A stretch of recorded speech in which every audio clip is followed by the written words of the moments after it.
As of 20 March, UN ground forces on all fronts are pushing slowly and methodically northward toward the 38th parallel. They meet only light resistance as the Chinese communists fall back. On 21 March, Chuncheon falls without a fight. In an attempt to speed up the offensive and trap the large enemy force guarding the approaches to Pyongyang, the 187th Regimental Combat Team parachutes behind enemy lines in the Munsan area, just 12 miles below the parallel.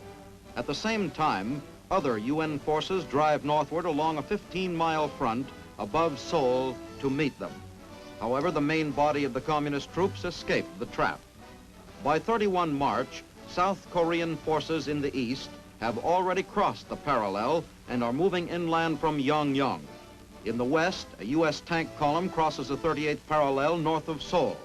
Meanwhile, UN naval forces patrol the East Korean waters, harassing enemy transport and troop movements along the coast, and bombarding key communist traffic hubs. Allied ground troops continue their cautious advance into enemy territory, and on 18 April, after days of bloody fighting, UN troops in the central sector capture the strategic Hwachon Dam and enter the town of Hwachon. As of 20 April, the Chinese communists are continuing to fall back all along the front with heavy casualties. But their resistance becomes stronger as UN troops approach the huge enemy concentrations that have been massed below Wonsan for the long-expected counteroffensive. During this 30-day period, the greatest aerial battle of the Korean War took place with over 225 bombers and fighters involved. 8 enemy jets are destroyed, no friendly fighters are lost.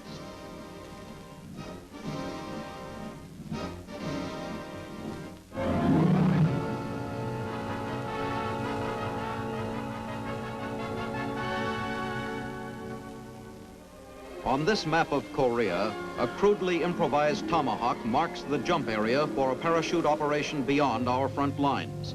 The airborne mission is named Operation Tomahawk. Objective, to seize an area deep in enemy territory on the Imjin River near Munsan and hold on until ground forces move up to consolidate the position. Equipment of the parachutist gets a pre-loading inspection. Any loose dangling gear may injure the jumper or snap off and get lost when the chute opens. 3,300 parachutists of the 187th Regimental Combat Team will participate in the operation. Into the C-119 flying boxcars, heavy equipment is loaded. 4.2-inch mortars, 105mm howitzers, and jeeps are prepared for the drop to support the parachute infantrymen. Air Force crew members get last-minute briefings. Pilots carefully recheck jump areas on maps, get latest weather report, and then prepare to take off. Troop carrier planes rendezvous over Daegu and fly northward. Fighters and bombers have preceded these planes to soften up enemy resistance. Here's the jump area, 10 miles south of the parallel. At 0900 on Good Friday, 23 March, Brigadier General Frank S. Bowen's 187th Airborne RCT hits the silk over the rice paddies and rolling terrain of the jump area. The parachutists leave the troop carriers in sticks of 42 men from each plane at an altitude of 800 feet.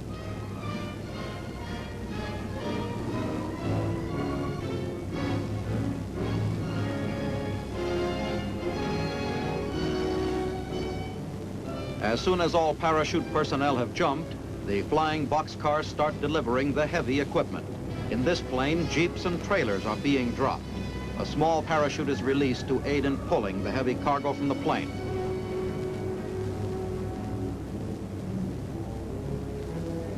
More equipment and supplies are dropped as the parachutists quickly assemble and organize on the ground. The North Korean First Corps, believed to be in this area, had vanished. No serious opposition was encountered. Operation Tomahawk gains 20 miles in one day.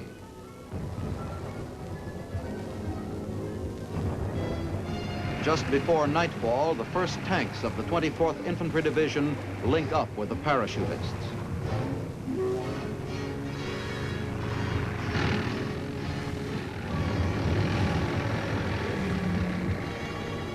Tank drivers poke their heads up through their ports to have a look around. The task force reorganizes and moves out.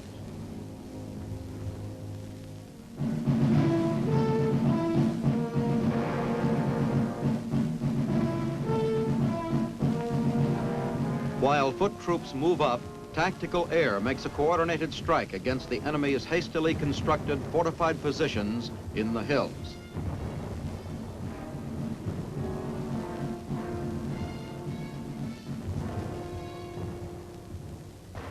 Jets deliver one of the most feared of our weapons, napalm bombs. These jellied gasoline bombs have proved highly successful in flushing the enemy from prepared positions.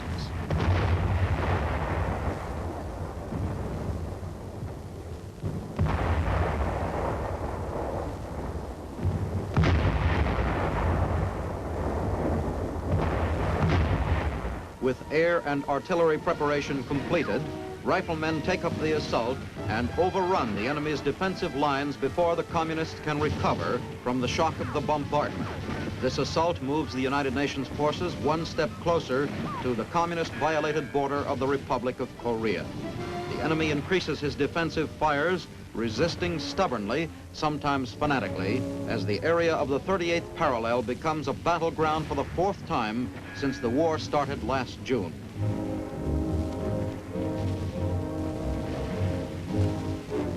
A rifle platoon passes through an area burned out by napalm bombs. The only enemy found in this area was charred. An automatic rifleman spots a target of opportunity and opens fire, and a 3.5-inch bazooka team is engaged in neutralizing defensive positions.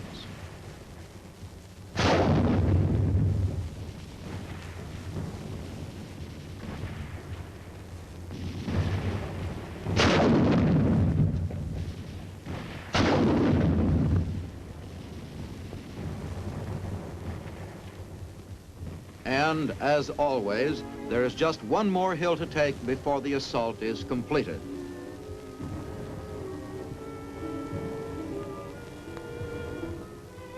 After the objective is overrun and the units reorganize, the men fight off the chill of the mountain climate.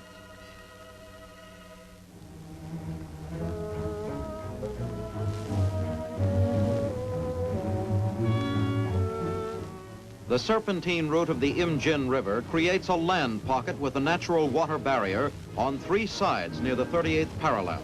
Communist elements withdrew across this river after abandoning Seoul without a fight. Here on the south bank of the river, units of the 1st ROK Division prepare to cross the Imjin. South Korean troops assemble for the Imjin crossing, while their combat engineers bring up the assault boats.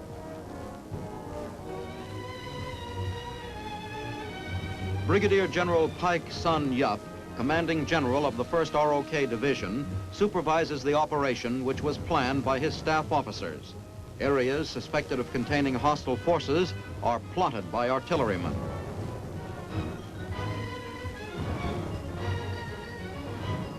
The South Koreans request a fire mission from U.S. forces to support the river crossing.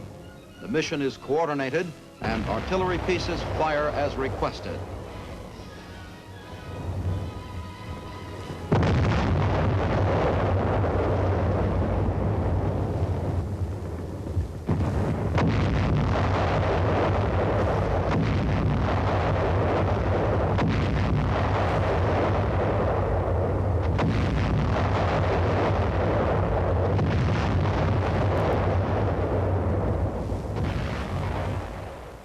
Immediately following the softening up artillery fire in the area north of the Imjin, the ROK troops load into assault boats and paddle across the river as enemy small arms fire harasses the operation.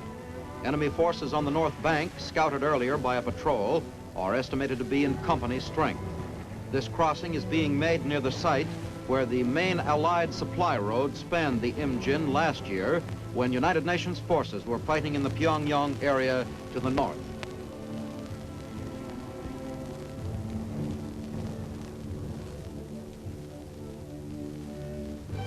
United Nations liaison officers observe the activities as the river crossing is executed. The Imjin is crossed successfully against ineffective resistance from North Koreans and elements of the Chinese 3rd Field Army.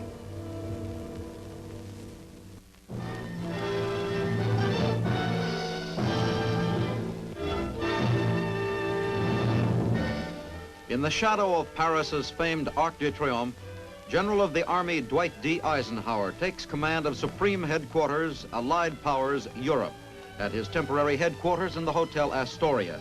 SHAPE is a functional unit of NATO, the North Atlantic Treaty Organization. For many months, the nations of NATO have been engaged in erecting for themselves